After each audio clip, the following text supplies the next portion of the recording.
आर्थिक ताकत, सैन्य ताकत, देश की आंतरिक स्थिति, फ्यूचर प्लानिंग, दूसरे देशों के साथ संबंध जिसमें इंडिया रशिया से आगे है, डिफेंस नेटवर्क, राजनीतिक और कूटनीतिक ताकत।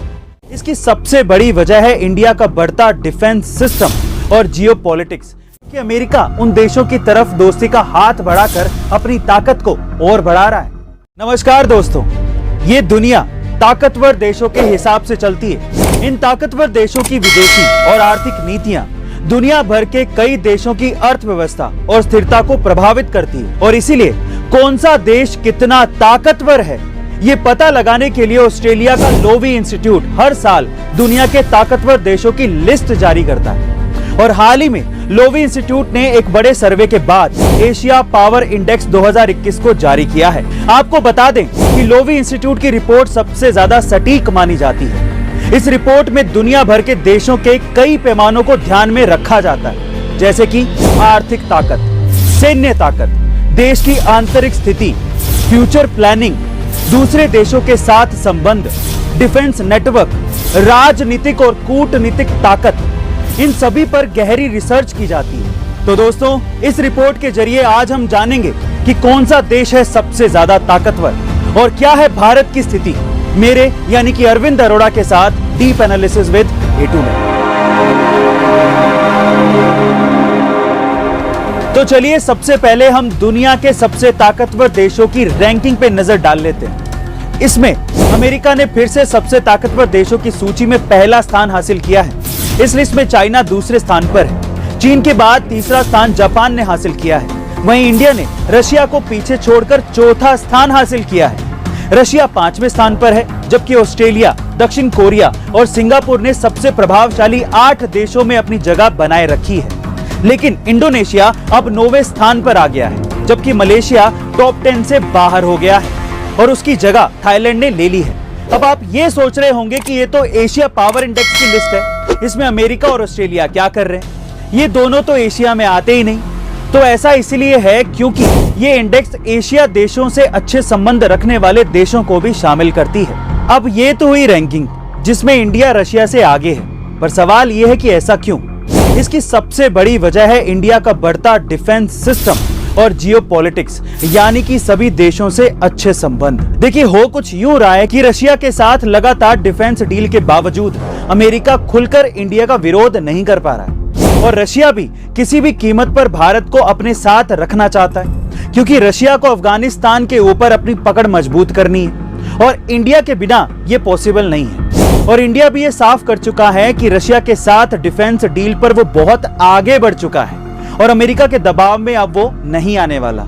इसीलिए इंडिया ने रशिया से कई सैन्य समझौते करके अपने डिफेंस सिस्टम को भी मजबूत किया है, जिसमें चाहे वो S-400 डिफेंस मिसाइल सिस्टम हो या फिर हाल ही में हुई 6 लाख AK-203 राइफल्स की डील। साथ ही लोवी इंस्टीट्यूट की रिपोर्ट में यह भी कहा गया है कि अगर इंडिया में कोरोना नहीं होता तो देश बहुत अच्छी रैंक पर पहुंच सकता था। वहीं दूसरी तरफ अगर हम इंडिया की तुलना चीन से करें तो इंडिया को चीन के 40% आर्थिक आउटपुट तक पहुंचने में अब करीबन 10 साल और लग जाएंगे। वहीं पिछले साल का अनुमान यह था कि इंडिया 2030 तक चीन के आर्थिक आउटपुट के 50% तक पहुंच जाएगा, पर कोरोना के चलते ये समय बढ़ गया। अब इंडिया के कमजोर पक्ष की बात करें तो इंडिया आंतरिक मामलों में काफी पीछे रह गया, जिसमें देश में होने वाले आंदोलन इसके लिए जिम्मेदार है, जैसे कि किसान आंदोलन, और इस वजह से भी इंडिया की रैंकिंग नीचे रह गई। अब बात करते हैं इस लिस्ट में आए नंबर 1 देश अमेरिका की। देखिए, अमेरिका ने कोरोना काल में दूसरे देशों को आर्थिक सहायता पहुंचाने के मामले में चीन और भारत जैसे देशों को पीछे छोड़ दिया। अमेरिका के साथ पूरे यूरोप की सैन्य शक्ति भी है, जिसमें ब्रिटेन और इजराइल जैसे देश शामिल हैं और जापान के साथ भी अमेरिका के अच्छे संबंध हैं। हाल ही में अमेरिका ने कई देशों में अपनी सैन्य शक्ति को मिलिट्री बेस स्थापित करके बढ़ाया भी, जिसमें एशिया के कई देश शामिल हैं। इन सब मापदंडों के हिसाब से इस संस्था ने अमेरिका को 82.2 अंक दिए हैं, जबकि 2020 में उसे 81.6 अंक ही मिले थे।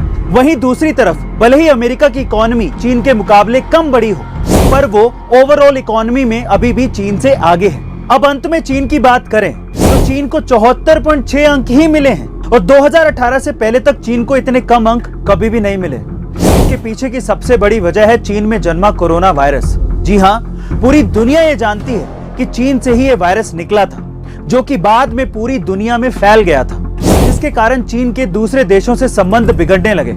और यही नहीं, चीन की दूसरे देशों की जमीन पर कब्जे वाली रणनीति भी अन्य देशों को रास नहीं आती, जिसका सीधा फायदा अमेरिका को हो रहा है, क्योंकि अमेरिका उन देशों की तरफ दोस्ती का हाथ बढ़ाकर अपनी ताकत को और बढ़ा रहा है।